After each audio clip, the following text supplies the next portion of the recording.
Well, hello there, family and friends. Welcome to episode 8 of Bob Being Bob. The title of this episode is called Why Bob Never Gets a Ticket. We've got some Linkin Park playing. This is a local, Chester Bennington is from the Phoenix area. Lives just about 15 miles from where I live. Really good guy. He was ranked number 5, I think, in the top 100 rock singers.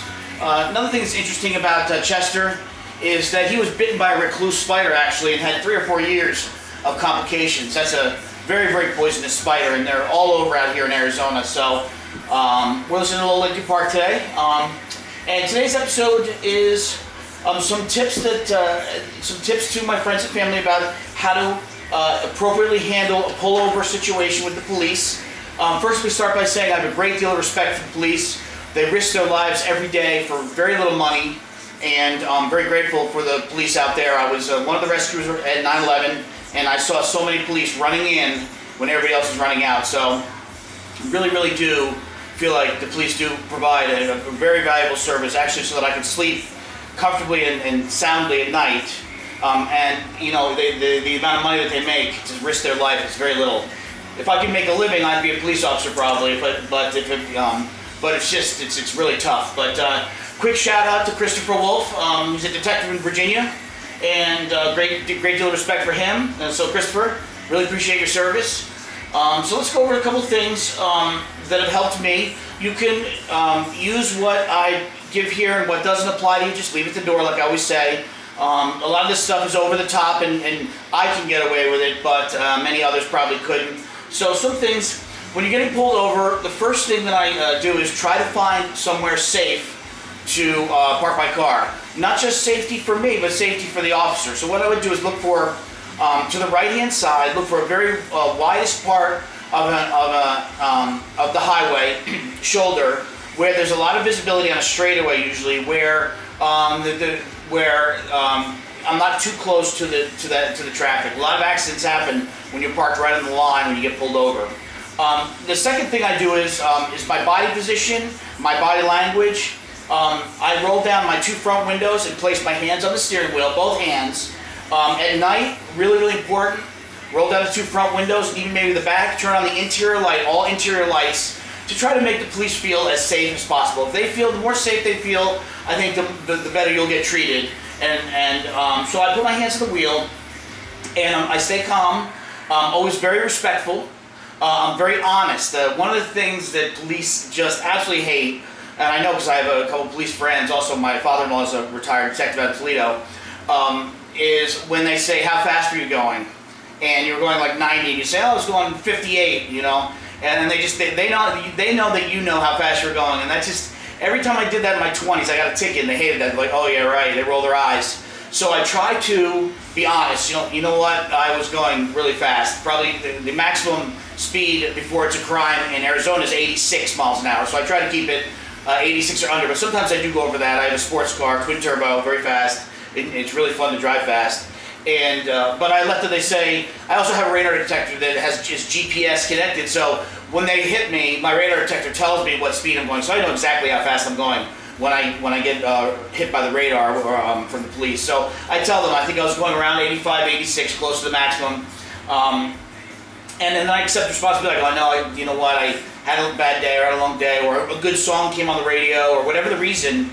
Usually it's music. 85% or more people say that they speed because a good song came on the radio, and I believe it because I do the same thing. A good song comes on, and I hit the gas, and I start driving like inappropriately probably. But so I'm very calm, respectful. You have to give respect to get respect. You have to give love to get love. I've said this a number of times. Accept responsibility. Also, if you're in the military, I would suggest a military decal. In Arizona, they have a real nice red, white, and blue veterans plate that says veteran across the bottom and VT in the left. It very clearly identifies you as a veteran. This is something that will help you. The police, just as much as I appreciate the police also are more appreciative than most for the military, risking their lives, etc., especially during wartime. And the next thing is, I try to make the police feel as safe as possible. So when I get pulled over, I roll down the front windows, I place my hands on the steering wheel, and this might be a little bit much for most people, but I ask permission for the next step. If they pull up my license plate while they're pulling me over, I have a concealed weapons permit, and I do have a concealed weapon within reach with a round chambered. So I tell them, you know, I have a concealed weapons permit. I have a firearm that's very close and is ready to go. I also use a front wallet, so it's not traditionally reaching my back wallet. I say I'd like to ask your permission to remove my front wallet, and I also be willing to present my firearm or my weapon for inspection, make them feel comfortable, where I'd be willing to step from the car, whatever to make them feel more safe and comfortable. And usually when I do that, it's a complete total disarming, and I think for me that's probably where the decision's made not to give me a ticket. But just a few things: the veterans plate, military decals, which I have both. Also, know the threshold. Know that in Arizona, it's 86 miles an hour is the maximum speed before it becomes a crime. So 86 and under, you get a ticket. 86 and over, you get a ticket, and you probably have to appear. And so when police pull me over, I'm going over 86. I go, you know, I think I was going over the maximum of 86. And saying that to them lets them know that you do know the rules and that you're, again, accepting responsibility. What I also do is, usually in the beginning, I usually thank them, and at first they think that I'm trying to get out of it, and I say, look, I was speeding. I have no tickets on my license, so I speed a lot more when I have the ability to absorb a ticket than when I don't. But you know, I say, look, I was speeding. I'm sorry. You know, I accept responsibility. I know that, you know, you guys have quotas. If you have to write a ticket, go ahead. But listen, I just wanted to thank you, you know, for risking your life for me on a daily basis. And usually at first they think that I'm trying to get out of it, then they become very warm. They warm up to that. And I even take it one step further. I keep a book in my car. It's the leading book on for police on deadly force encounters. It's actually called Deadly Force Encounters: What Cops Need to Know to Mentally and Physically Prepare and Survive a Gunfight. And in this day and age, about every 4 months, a police officer will have to draw his weapon and might be in a deadly force encounter. And this is written by a couple police, the leading experts in this field. And this is a really good, I call it a gift for the officers. At first, again, they think you're bribing them, but it's one of the leading books. Most of them know this book, and it's brand new. And at the end, I offer that to them. I say, I have this book I've been carrying for 34 months since my last ticket. You know, I've been waiting till I got pulled over to be able to pass this on. I've read it, as well as many other, self-defense and survival type of books. And, you know, I'd like to give it to you, whether I got the ticket or not. This is the way I behave. And finally, keep your car clean. I mean, my car, I have a 4.5-year-old BMW, and for me, the car looks like it just rolled off the showroom floor. I get it washed by someone else once a week. And when they're shining the flashlights in, like I said, at night you turn your lights on, all your interior lights on, both windows down, hands on the wheel, and they'll look in there, and you're going to get a lot less. There'll be a lot lower chance of you getting hassled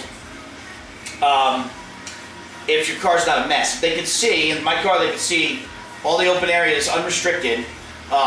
If there's a whole bunch of junk in your car, pretty good chance they're going to ask you to step from the car.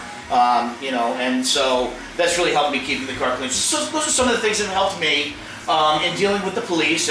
Maybe the fact that I have such a high degree of respect for the police, it shows when I get pulled over, and I never get a ticket. I got caught speeding going very, very fast. I'm not going to say how fast because my children watch this, but I was going extremely fast, and I employed some of these tactics, and I still didn't get a ticket.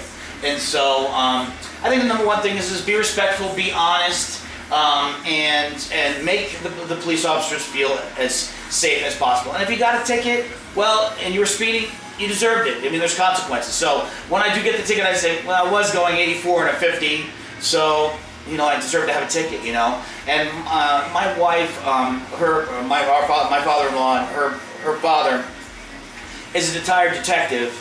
And we got pulled over once in Toledo. We didn't get pulled over. We were sitting in a parking lot waiting for her sister to finish up with her boyfriend. And we were just kind of parked sideways in this lot in a dark area in like a low rent district area. And the police pulled in, and my wife, I guess, you know, having a father who was, and this was in Toledo, having a father who was a detective there and spent his whole career, she was pretty I'd say recalcitrant with the police officers, And you know what? They took us through the ringer. They made us, you know, it could have been a 2-minute stop and it turned into a 20-minute stop. And I told her, you have to be careful. The police really could do whatever they want, especially 2 in the morning. I would hope that they wouldn't, but there's bad seeds in every group. And I told her, even if your father's the mayor, I mean, they can do whatever they want. And I opt to handle the situation a different way and be very courteous and try to accommodate them on any of their requests right away. You know, and usually when I do that, it's a very short type of scenario. Sorry, sweetie, but it helps my show. So anyway, that's it, episode 8, Bob being Bob, why Bob never gets a ticket. I hope this was helpful. And any other suggestions you guys might have after I post this would be great. I hope you guys have a great weekend, and I'll see you real soon. Bye.